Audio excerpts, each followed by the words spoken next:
सांगली जिल्हा पोलीस दलात दृष्टीरक्षक संकल्पनेतून बसवण्यात आलेल्या सर्व्हेलन्स सीसीटीव्ही कॅमेऱ्याचे अनावरण सांगली जिल्ह्याचे पालकमंत्री माननीय चंद्रकांतदादा पाटील यांच्या हस्ते करण्यात आले.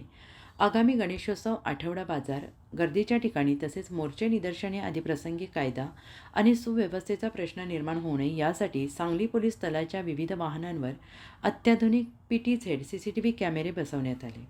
या उपक्रमाअंतर्गत सांगली पोलीस मुख्यालयातील RCP वाहन, सांगली आणि मिरज उपविभागातील दामिनी पथक, विश्रामबाग आणि महात्मा गांधी चौक पोलीस ठाण्याचे बेकर मोबाईल वाहनांवर हे कॅमेरे बसवण्यात आले.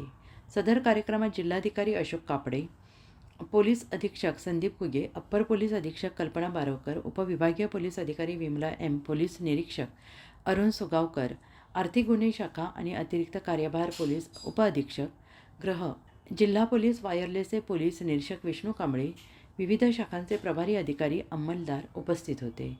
यापुढेही सांगली जिल्ह्यातील सर्व पोलीस ठाण्यातील वाहनांवर असे कॅमेरे बसवण्याची प्रक्रिया असून गर्दीच्या ठिकाणी, आठवडा बाजार, मोर्चा आणि निदर्शनेवेळी कायदा आणि सुव्यवस्थेवर बारकाईने लक्ष ठेवता येणार असल्याची माहिती पोलीस अधीक्षक संदीप हुगे यांनी दिली.